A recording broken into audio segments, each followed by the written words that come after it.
There we go. It works. What was that? Oh, I am so sorry. Instagram does this all the time. Can you hear me? I can hear you. Okay, amazing. You're different. You're changing colors. I don't know. I was just playing around with filters. Gosh, oh my gosh. I was like, oh. Okay, can you see me right now? Yes. All right, perfect. Looking beautiful today. So are Oh, you. Thank you for having me. oh, no problem. So I've got my phone here. Okay. I didn't plan to have it. I wanted to have something in front of me. So if you see me looking down, it's because I've got questions for you. Okay. So Okay, no problem. Put that out there. But yeah, welcome and welcome and welcome and welcome to you who are joining in. This is the mental health series on Your Voice, Your World. And we're going to be discussing today mental health and confidence. And we have the beautiful speaker to start off the series, Judith Aqua. I hope I'm saying your surname right. Aqua, but is that water? Aqua. Yeah. Oh, okay. Oh, okay. I love that. And so before we start, if you have any questions, there is I want to say a question box on my right. I can see it. You might be on your left, but if you have any questions, please put them in there. Get yourself a drink. Don't go anywhere. This is going to be good. I've picked the right person for this topic. So make sure you take notes and everything ready. But yeah, so we're going to jump into it. But before I do that, I want to introduce our beautiful guest. Her name is Judith Aqua. Perfect. And she's a dedicated confidence and self-esteem coach on a mission to empower women to overcome low self-esteem and rediscover their authentic identity and purpose. Beautiful. So the way this works is I have some fiery questions, like icebreakers for you. And then we go into a time of the discussion. Okay. And then there's a time where you have like maybe 1 or 2 minutes to say a piece of encouragement. And then some top tips that you can leave with the audience. All right. So, sounds like we're going to have a good time. Okay, so the fiery icebreakers, they're very random. There's no pattern or anything. It's just very random questions. So the first one is, if you had to pick one, would you pick yam or rice? It's very random, but it's just like an icebreaker kind of thing. Yeah. Do you know what? It depends how you make the yam. Fried yam is one of my favorite things. Fried yam, tilapia, fried plantain. I love that. Okay. Boiled yam, it's okay. So if it was fried yam, I would definitely pick fried yam over rice. But if we're saying boiled yam, I'd pick rice. Okay, yeah, that's like me actually. You picked well. So let's just say for talking sake, we're talking about fried yam. Fried yam over rice, of course, obviously. Yes, absolutely. Fried yam over rice, absolutely. Okay, that's a good choice. Okay, number 2. What's the most adventurous thing you've ever done? Oh, that's a very good question. Most adventurous thing I've ever done. Do you know, I'm trying to be a little bit more adventurous. I feel like I haven't done too many adventurous things just yet. Like I really want to go on a hike soon. So that's something that I want to do. Just, get myself out there. I really enjoy walking. Okay. And I will walk anywhere. I walk to get lost. So that is my adventure. Like no direction. I will literally just walk and get lost. I love it. And then find my way back. That's my kind of adventure. So yeah, I really want to go on a hike. So maybe that will be the most adventurous thing I've ever done. But thinking of the past, I went camping ages ago and I absolutely hated it. This was 8 years ago. I'll take that. Camping. No, it just wasn't. It wasn't me at all. Sleeping in a tent. No, I liked the adventures that we did, the climbing and everything. I enjoyed that part, but the sleep system, that was not for me. So maybe that's up there, going camping. Okay. Okay. Wow. I'm glad you're not asking me these questions. Now I want to know, what is your most adventurous thing? Neka loves camping. Okay, Neka, we need to talk because you can't. Wow. I don't understand how you can love camping. Yeah. It doesn't make sense. it's like you're in the tent, you're with mud, you're with nature, and there's no like showers. It's literally just, No, I think it's the pots that they have. not the pots. I mean, okay, no, I've never been camping, but I'm just assuming, like, just wash and go. It's like, I used to do that. No. Wow. Okay. I love that for you. Yeah, because you couldn't pay me anything to go for camping. That's just not the way forward. It's not a bit of you. Mm-mm. The pots. Gosh, you know what? Ask me after the live, and I'll give you an answer because I can't think at the moment. Okay. No worries. Yeah. I'll ask you because I'm interested to know. Moving on. So, next question. If you could visit any place in the world, where would it be? Oh, it would have to be somewhere like the Maldives, Bali kind of area, somewhere with nice clear water, just relaxing and just kind of isolated from the world, where you can just forget about everything and you can literally just switch off and just relax and really just focus on you and enjoy your own company. Somewhere like that. Okay. And last question. If you could have dinner with a historical figure, who would it be and why? With a historical figure. I feel like this answer would probably be cheating a bit, but because he's not really a historical figure, I feel like you might know who I'm going to say. I would really love to have dinner with Jesus. I really want to just sit down and just ask him some questions, just really just ask him questions, like really have that face-to-face discussion. And yeah, I would absolutely love that. Just some time, just dinner with me and Jesus. Yeah. Straight. I love that. I did say last question, but I lied a bit. I've got one more. Okay. What is your favorite hobby? At the moment, I'd say walking. To get lost. To get lost. Okay. You didn't have to say it like that. Okay. I mean, to get lost. I guess that just shows that you're so into like the environments, the surroundings, nature, and everything that you get lost in where you are. I love it. Say it like that. Yeah. It's so peaceful. I feel like it's just so peaceful just watching just how the trees are just doing their thing. There's no competition. It's just still, it's just peaceful. Like it's just, and I feel like whenever I go on walks, I hear from God clearly. I love that. Like just looking at the nature, like there's just so much to learn from them. So yeah, I love that. But then why didn't you say that before? Why did you say walking to get lost? Why not say walking to hear from God? You see, that's where we went wrong. We said the wrong thing. Okay. So if I had said walking to hear from God, it would have been different. Yes. Okay. Yeah. I hear you. I love that. Now we're talking. Okay. So now we're going to get into the actual discussion. And I'm really eager to hear your responses because obviously you are a self-esteem and confidence coach. So who better to answer these questions than yourself? So the first question I have is, how can your confidence affect your mental health and vice versa? A very good question. It affects it in many, many ways. So having poor mental health will literally impact your confidence in yourself, in your ability. It literally cripples you when you have poor mental health. Whenever people have poor mental health, they isolate themselves. If it's depression that they're dealing with, they're more likely to withdraw from themselves, withdraw from activities. If it's anxiety, they're very fearful. The thing is, when you have poor mental health, you start to doubt yourself. You start to doubt the world around you. You question everything. And of course, that will then impact your confidence. And confidence is something that we need for everything. You need confidence to do your work, confidence in business, confidence in relationships, in friendships. But when you're not in a right state of mind, it really impacts your ability to perform in those various roles that we have in life. So it can, when you have poor mental health, it will negatively impact your confidence. Absolutely. You will literally isolate yourself, doubt yourself, question everything. You almost become really paranoid.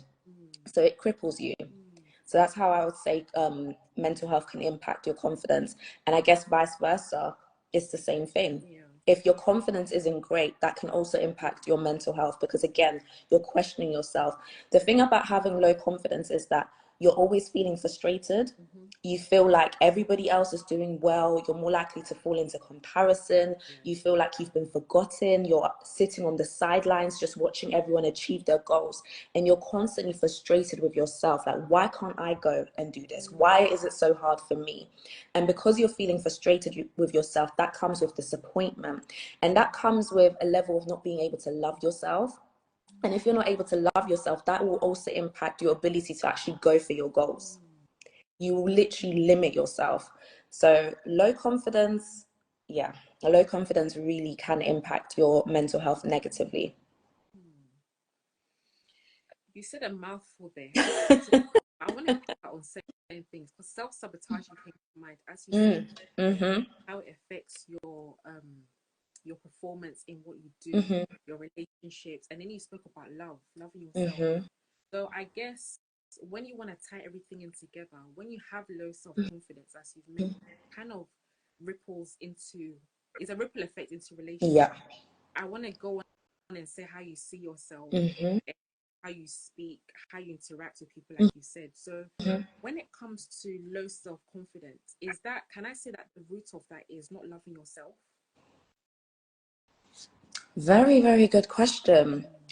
So when it comes to, I'll break it down this way. So I'll start by talking about self-esteem and then confidence. Because often when we talk about confidence and self-esteem, people tend to use it interchangeably. But the two are quite different. So confidence is your ability, your faith, or your belief in your ability to do something. So the example that I always use is a teacher. A teacher is confident in their ability to teach. Now, self-esteem, on the other hand, is how you see yourself. So that teacher that's confident in their ability to teach, they might not see themselves as worthy. They might not see themselves as good enough. Now, not seeing yourself as good enough can also impact your confidence to then teach.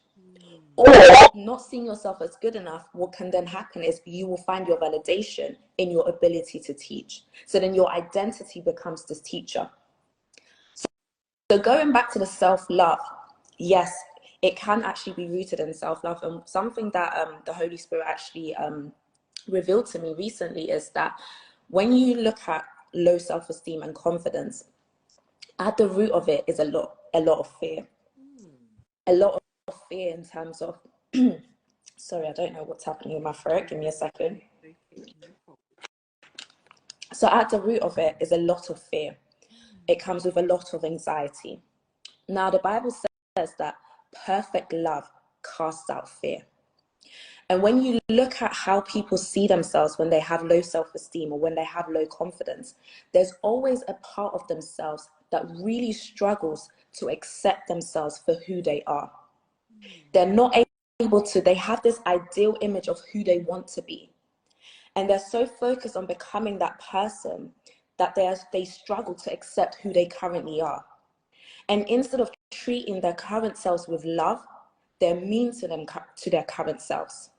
They're horrible to themselves. They treat themselves really badly because they're so annoyed at the fact that they're not where they want to be. Because it's your current self that will get you to your future self. So to answer your question, yes, I do believe that at the root of low confidence, there is this lack of loving yourself, not being able to accept yourself. And even when it comes to low self-esteem, people think that, okay, if I overcome low self-esteem, I will then have high level of self-esteem. No, high level of self-esteem should never be the goal, because high level of self-esteem is arrogance, it's being prideful, it's people who can only see how great they are and they're not able to acknowledge their flaws. The aim should always be healthy self-esteem. When you have healthy self-esteem, you're able to acknowledge both your strengths but also your weaknesses, and you don't allow those weaknesses to get you down, because you know that you can actually work on those weaknesses and eventually they can also become strengths. So yes, to answer your question, yes. I just need to take a minute. That was so good and rich. Oh, that was so good. So it goes to show you how deep confidence issues are, the way you've broken it down. And I love that you broke down confidence and self-esteem, because I used to be one of those people who used to think it was the same thing. I broke it down so deeply. And so I'm not even going on my question at the moment, but can you kind of shed light on self-sabotaging in this area that we're talking about, in terms of low confidence, self-sabotaging? People don't necessarily look at the root of something. They just see it as, I'm not confident, I'm not good at this, I'm not good enough for this, and they kind of write themselves off. So I want us to kind of strip back the layers and get to the root of it, because everything that you do and say, there's a root to it. So I'll ask you, where does the root of self-sabotaging and low self-confidence come from? Is there a root that it comes from somewhere, obviously, and I guess it's different for everybody, but what would you say is the underlying theme of such? Because they're very, very tough, especially for believers, actually. Get that on it that way, because we are believers. Yeah, by the way. we are. We definitely are. So there's no straight answer to this question. There's many things. One of the root causes would be fear of failure and fear of not being good enough. The thing is with when you are in a state where you've kind of just accepted and you've just settled for what life gives you, when things start going good, it's very hard for you to accept that. Because when you're in that state where you've just accepted that this is my story, people that have low confidence and low self-esteem, they tend to be in a state of survival mode. So coming out of that survival and going into that thriving is very, very difficult. And this is what we see with the children of Israel. When God was trying to take them out of Egypt, they couldn't, even though physically they were out of Egypt, their mindset was still in Egypt. And as a result, they kept self-sabotaging. When God was trying to direct them and say, no, go this way, they're like, no, we need to go this way. Every little hardship that came, oh my gosh, you're trying to kill us, we should have just stayed over there in Egypt. There was food there, there was that. They were even fantasizing Egypt to make it seem like it was this amazing place. But they were slaves. They were not free. So the thing with self-sabotage is it comes from this mindset of you're so used to trying to survive that as soon as your situation changes, as soon as your season changes, if you are not able to learn how to shift that mindset, you then go into self-sabotage. So to answer your question, yes, it's fear of failure. Yes, it's not good enough. But at the root of it is that inability to shift your mindset from surviving to thriving. Because you're on guard. You're protecting yourself. So any good thing, even when it comes, at the back of your mind, you feel like, oh, this is not going to last very long. Whether it's a good friendship, whether it's a relationship, you feel like this is not going to last very long. So then what happens as soon as you have that mindset that this is not going to last very long, human beings, we have these things, we have these behaviors, safety behaviors. Whenever a human being feels like they are being attacked or in danger, your brain releases, causes you to go into fight, flight, or freeze mode. Now, when you're in that, your aim in that mode is to survive. And sometimes you might be in a situation where you can't necessarily get out of that situation that's causing you anxiety fast enough. So you will then do things to try to protect yourself, which are called safety behaviors. Now, these safety behaviors are low-key enemy of progress. So for example, let's say someone really desires to have friendships, they really desire to build a connection with people, but at the back of their mind, whenever they meet someone, they have this idea or belief that this person's going to end up leaving me. So then they don't give all of themselves to that person. They start to withhold information, they start to act a little bit funny, and of course people notice these things. So you might think, I'm doing this to protect myself, but people notice it, and then they will start to withdraw themselves as a process of that. And then of course when that happens, it becomes a self-fulfilling prophecy, and you're like, oh, I knew this was going to happen anyways, this is why I don't mess with anyone, this is why I don't trust anyone. But actually it's because you had that belief, it impacted your behavior, and that behavior caused people to move away from you. So I hope that answered the question. No, you did more than answer it. More than answer it. Wow, that's a lot. That's a lot. That's a lot. And I think one thing that's coming to mind, this is probably going deeper than the topic itself. But when I look at clients I've counseled in the past and just conversations I have, I noticed this thing of we don't really talk about our childhoods. We get to a point in our lives where it's literally what happens then going forward, or not so much my childhood. Like some people don't even want to touch on that. But I realize that the patterns that we do in our behavior, if it's not dealt with from the childhood, it kind of can release something that can be so toxic in our relationships. How we see, how we, you know, you might be good for a promotion, but you won't put yourself forward because maybe in your childhood your dad said something to you that kind of level up in fear. So now anything good that comes your way, you kind of remember what he said to you and you shrivel back. Another one might be your mum wasn't very loving and nurturing, so now you have to feel like you have to be this independent. So I guess where I'm going with this is that as much as we're talking about this, many people I feel have to strip it all the way back to childhood. Like what happened in your childhood? You know, your parents, your father being the first male figure you see, your mother being the first woman figure you see. How was the interactions with them? Speak to? How did they treat you? Was your identity affirmed? Were you someone that was lovely words and encouragement and confidence, or someone that was just frowned upon and you know you're just made to do well in school? Stops at that, you know, because I can say you can have parents, but they can be very much absent in the household. For me, as you're speaking, one thing that's coming to mind a lot is this thing of deal with your childhood hurts. Because what you don't deal with in your childhood, you're going to repeat it in your adulthood. And I'm seeing a lot of that happen. You find things like adults being so toxic. And on the extreme side, adults who are so like playful and the child comes out. Because when they were younger, they didn't get to have that time. You know, life to like see things that a child sees. And sometimes you've grown up so quickly.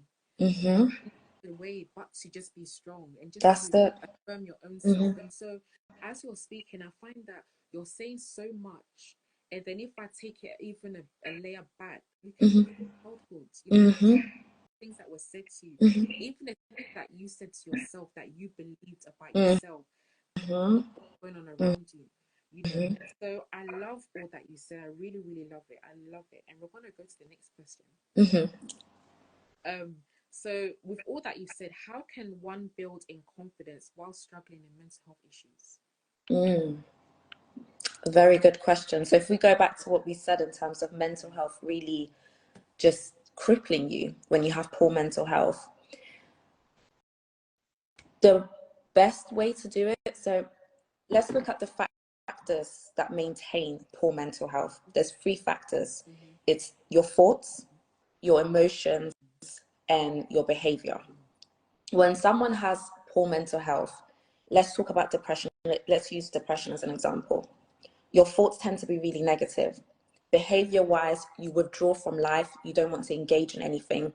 And feeling-wise, you feel really low. You feel just tired. You just feel like you just have this heavy cloud on your shoulder. You just don't feel great. Now, what we tend to do is when people have poor mental health, or just people in general, we tend to focus so much on the feeling. I don't feel like doing it. I feel low. I feel this. And if you focus on the feeling, usually what will happen is you'll never have the motivation to go out, because these things are linked. This is a cycle. The thoughts impact your emotions impact thoughts and behavior. It's all linked. So in order to overcome poor mental health and actually start to work on your confidence, you need to break that cycle.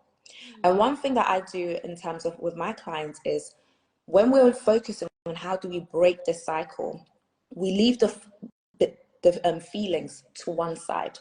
People want to work on the feelings. They will always want to, you know, if you talk to someone that's anxious or depressed, they always want to say, I don't want to feel like this anymore, which is understandable. However, one thing we've noticed is that feelings are very stubborn and they take a while to get with the program. So what we need to do is we actually need to focus on dealing with the thoughts and the behavior. Now, thoughts can sometimes take time because changing your mindset is hard. But what we can do is by changing the behavior. So if someone is trying to overcome and become more confident whilst they're dealing with poor mental health, the best thing you can do is engage in activities that are important to you. Work on breaking that cycle. So engage in valued activities. People always say, you know, especially if someone is depressed, they're like, oh, just go out and do things. It's not just about doing things. It's about doing things that give you a sense of achievement, that make you feel some sort of connection, whether it's with other people, whether it's with nature or that activity. And it's also about doing things that you enjoy. So once you're able to start to integrate some of these valued activities into your daily schedule, you will start to notice that your motivation will start to go up. And also, if you get into a habit of doing things that give you a sense of achievement, that also now builds your confidence, because now you're able to see that actually, yeah, I can do this. Like, I can do these things, you know, it just makes you feel good. So to answer your question, engage in valued activities.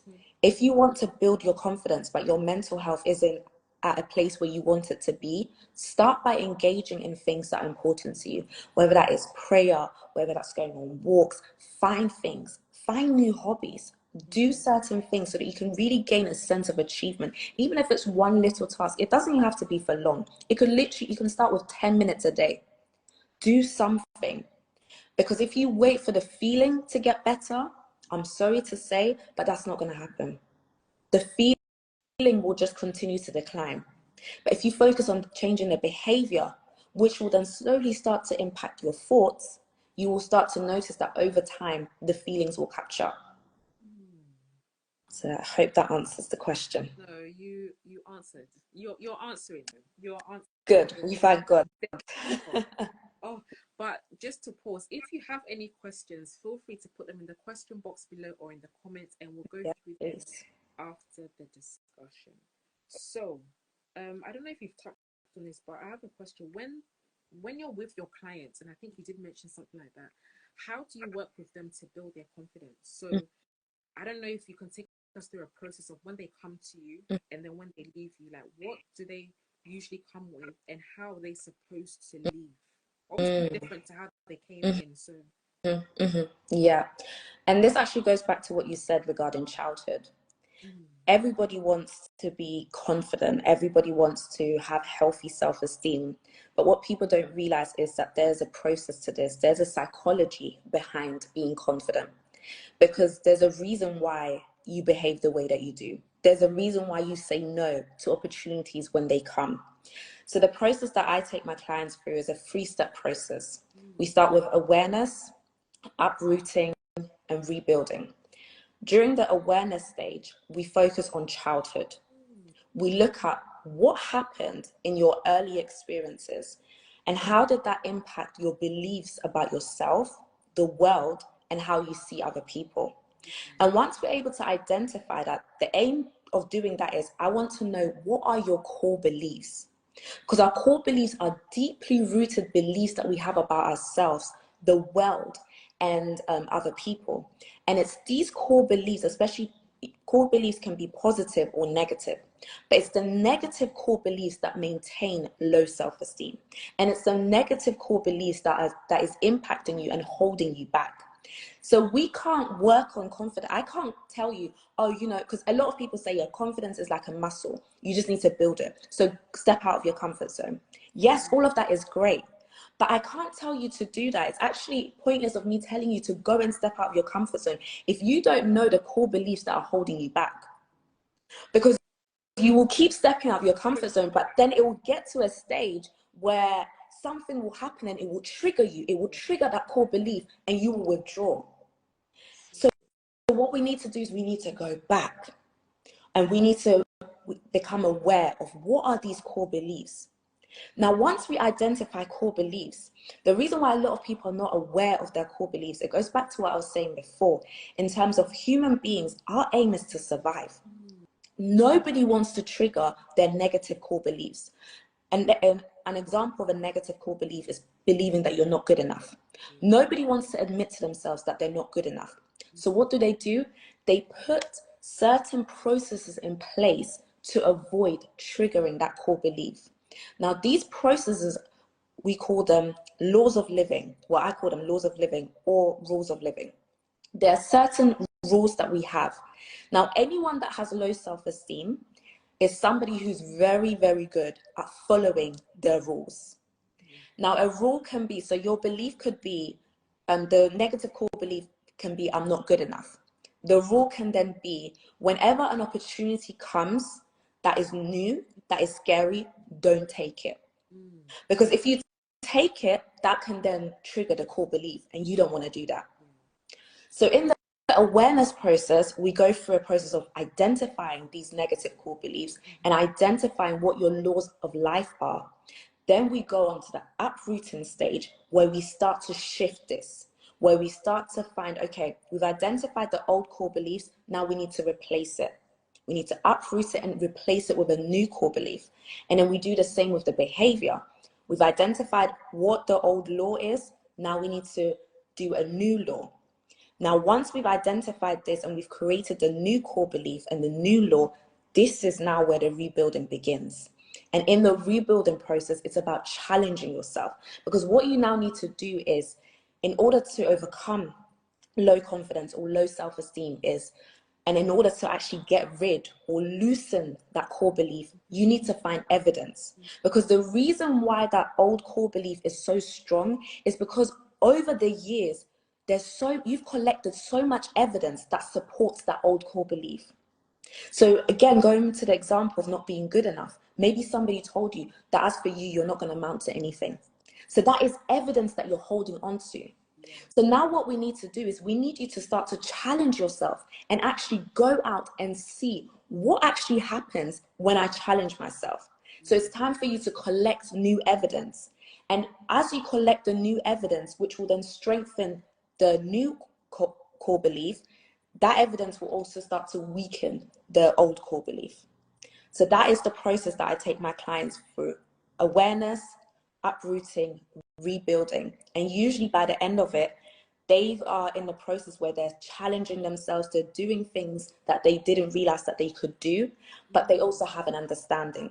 They become so aware. They're always telling me, oh my gosh, this happened, and then I noticed my core belief, and I noticed that this was happening. And that's amazing for me. If you can just become aware of those old core beliefs and how they impact you, for me, that's a big win. Because once you're aware of things, then you can be more conscious and actually change them. Because one of the ways that I describe these old core beliefs is kind of like inviting a stranger into your home and they don't leave. These strangers literally barge into your home. That's these old core beliefs. They literally barge into your home and they don't leave. They make themselves at home. So once you become aware of them, it's like, okay, when this stranger comes, whenever a stranger knocks on your door, you ask for ID. So when you become aware of them, you start to ask for ID, you check them, you start to challenge them, you don't accept them. Because a big problem of a reason why low self-esteem continues to maintain and the low confidence continues to maintain is that people don't question the thoughts that they have. They just accept any thought that comes to mind. And we act based, the way that we behave is based on the way that we think. So to answer your question, that is the process that I take my clients through: awareness, uprooting, and then rebuilding. That's amazing. And this is not part of my questions, but I really want to ask this. So how long does that process actually take when they come to you to when they leave? I'm assuming a while because everything is deep rooted. So how long? Yes. Obviously every client, but how long? Every client is different. Yes. So with the program that I offer, it is a 12-week program. So it's 9 sessions over a period of 12 weeks. So that is so the process will last 3 months. But then after the sessions, they also, if it's one-to-one, they also have access to me, and they also are offered one-to-one check-ins monthly for 6 months. But in terms of this process, I would say, if I'm completely honest, it's a lifelong process. And the reason why I say this is because you never arrive in life. People always think, yeah, I want to get to my ideal person. Once I'm here, then great. No, because once you reach a certain level, guess what? The assignment now changes and new challenges will come your way to build you. So you never actually arrive. You never get to your optimum level. The moment you arrive is the day that you die. Is the day where you've completed your assignment. You can say, I finished. That is the time that you arrive. But in terms of transformation Anything that involves transformation is a lifelong journey. And this is why, as human beings, we need to learn to adopt a student mentality, and always being willing to learn, always being willing to learn about yourself, because every new role that you engage in will come with a new challenge, but that new challenge will also allow you to learn and identify new things about you that you didn't even know. We are so much more capable than we think we are. But because we don't give ourselves the chance by, putting ourselves out there, we're not even able to see how capable we are.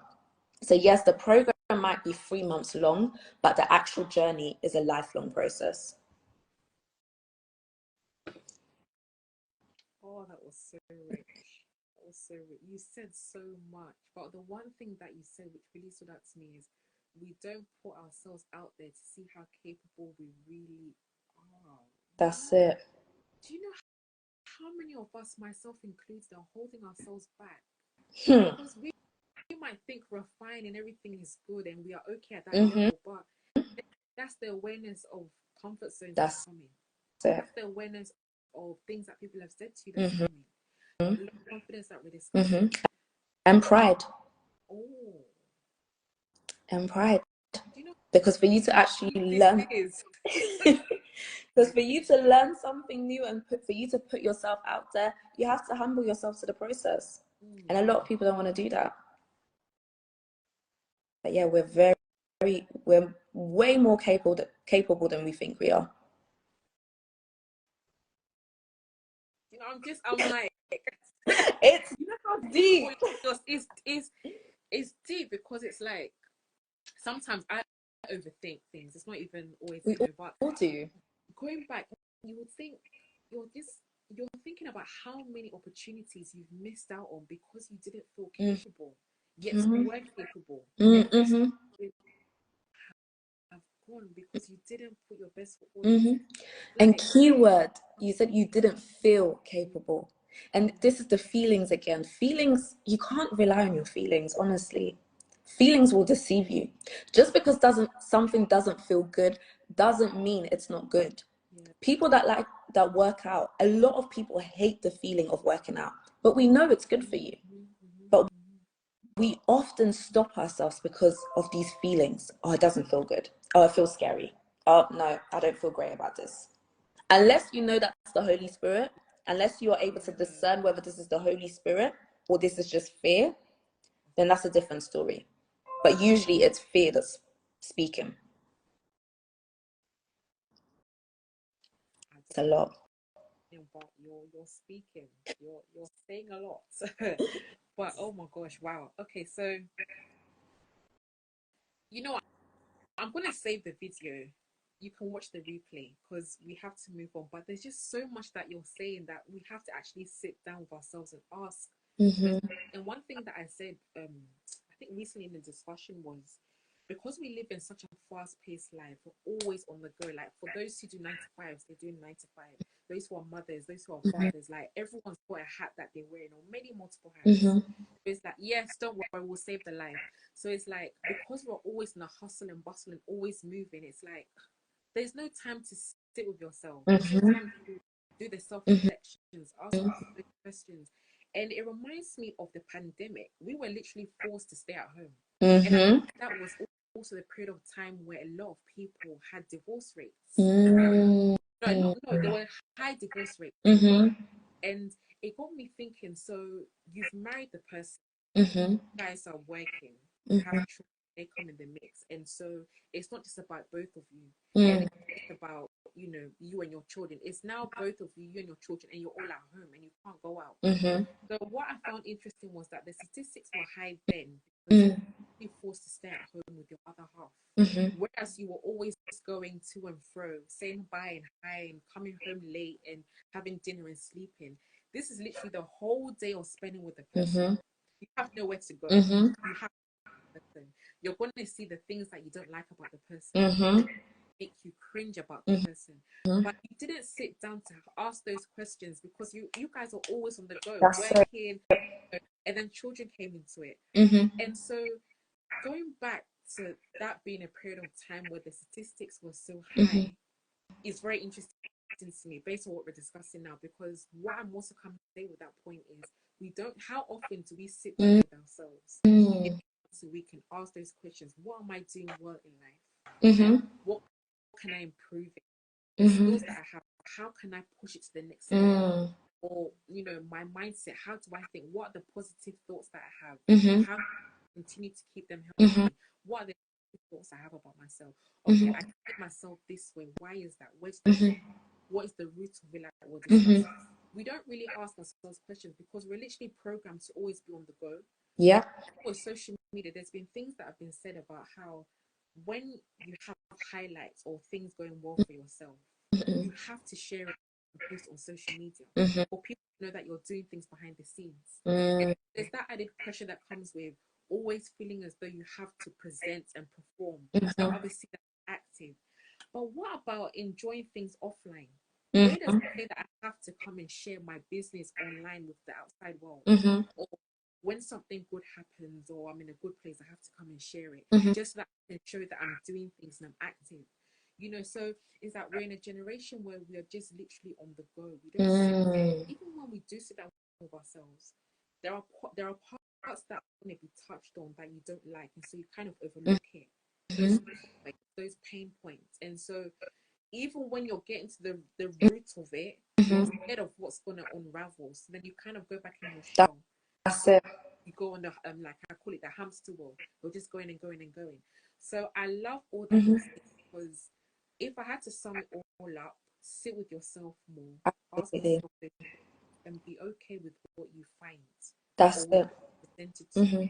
And if I had to go deeper, obviously going to coaches like yourself and also therapists like me who can actually support you, because what I find is that when it comes to let's say things that involve internal or the work that you need to do within, you can't really go to family members and ask them. There's only a certain level that they can support you with, which most times is not enough because they can't carry your vulnerability. No. They can only so much. They can only do so much. And sometimes they're the cause. So you know what?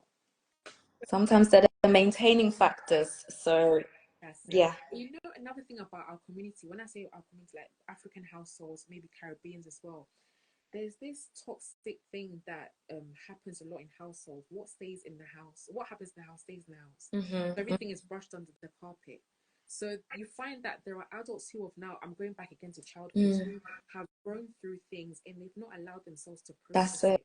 They were told in their childhood, whatever that you say stays in the house. You're not supposed to say this outside. When you go outside, act prim and proper. Let them know life is put together.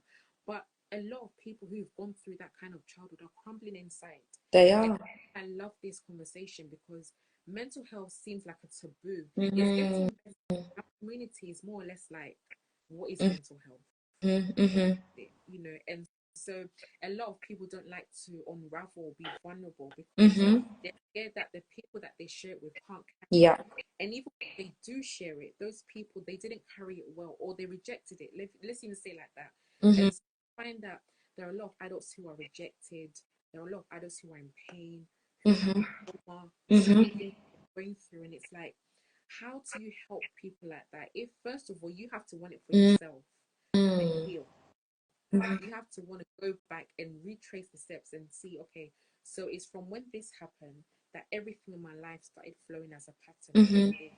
Hack me or break it. That's why I asked you, when your clients come to you, how long does it take? And I love the answer you gave, because as much as you can do the work with them, they then have to take those tips and tools and then work on it themselves, which is lifelong. Yep. And Absolutely. you're with yourself lifelong. Bring anywhere. That's it.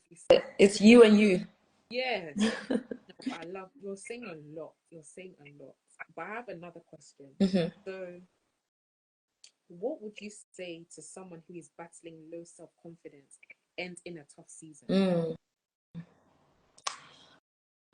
What I would say is, don't be afraid to get to know yourself and acknowledge that something is not right.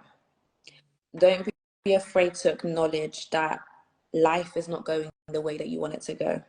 that you're feeling frustrated, because again, with low self-esteem, it comes with a lot of frustration, and it comes with a lot of resentment. And often people that have low self-esteem, they don't even know that they have low self-esteem. They might pretend that everything is okay. And going back to what you said in terms of the pandemic, that is when I actually started working on my confidence, because that was, so during the pandemic, my friends and we started this 40-day prayer challenge where every day at 6 a.m. we would come together and pray. And one of the revelations that kept coming up for me specifically was confidence. And I thought I was good. Because going back to what I said in terms of confidence being your belief in your ability, in terms of what I was doing, I felt like, I'm good. Like, I'm working, I'm progressing. I feel like I'm doing good in life. So what is this confidence that keeps coming up? And I remember I was feeling quite frustrated, like, God, why do you keep saying this? Like, I think I'm fine. But it's once I actually sat down and started working on it, I realized, oh, okay, yes, I may have been confident, but the way that I saw myself was not great. My self-worth was literally in the bin. And I had to admit it to myself that, okay, this is a problem. We need to work on this, because there's no way I can come here and call myself a child of God and say I serve this amazing God, and then me as his creation, I don't even think I'm good.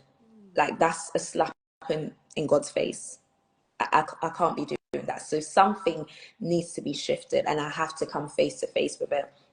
Because, and the thing is, you might not even know that you have low self-esteem, but you know how it feels. You might not know that your confidence is low, but you definitely know how it feels. And a good example of someone in the Bible who I believe had low self-esteem was, we often talk about the prodigal son, but his older brother. He is someone who I believe had low self-esteem, because the difference between him and his younger brother is, yes, his younger brother, we can say he was a rebel. But do you know how much boldness and audacity it takes for you to come and demand your inheritance?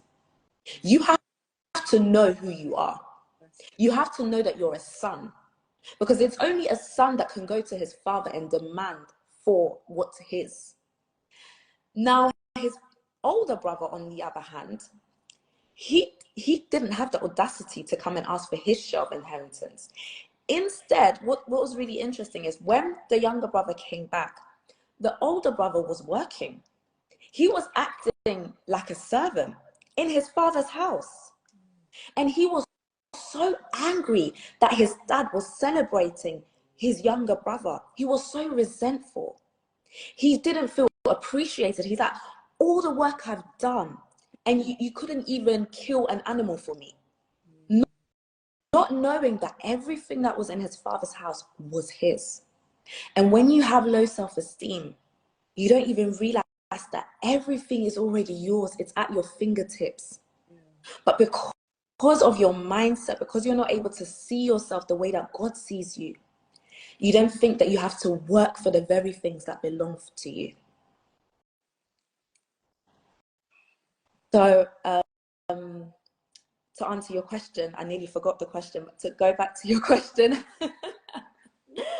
You are preaching. I would say to encourage someone who's got low confidence and is really going through with their mental health, admit to yourself that things are hard. Be honest with yourself and be honest with God.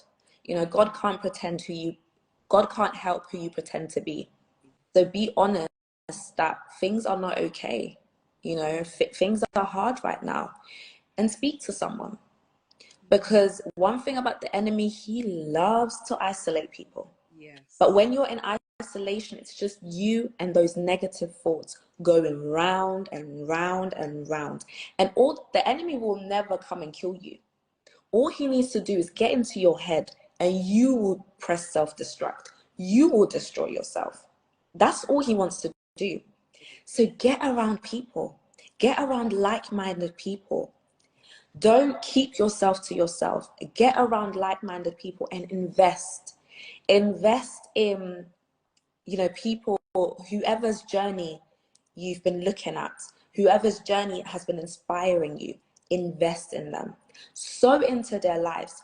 one thing that we like to do is, you know, we see people and they're doing great and you're like, I tap into this, I tap into that. Now, tapping into things isn't just by your mouth. Sometimes you actually have to invest. And actually, one thing people, I notice, especially in our community, people don't really like to pay for certain things. I did the prayers, I did the fasting, I did the practical steps, but I also had to invest in other people's programs, which helped me to also build my confidence. And the way that I view investing in people's programs has now changed. I see it as sowing a seed into good ground. And by sowing a seed into that ground, I am trusting and believing that I'm also sowing into the grace that is on that person's life. That grace for them to be bold, that grace for them to be courageous. So when I'm investing in a program, I'm not just, you know, paying for something. I don't see, oh, I've got to pay for this. Oh, why can't you just give me something free? No, I see as tapping into that grace that is on your life. And it's very spiritual. And you will see that that grace will start to work for you because you've placed a demand. You've parted with your seed. You've basically got into like a covenant. Because back in the day, you know, whenever they made a covenant, they had to shed blood. That's why they had to sacrifice all these animals. We don't do that anymore. Your blood is your money. And this is why you shouldn't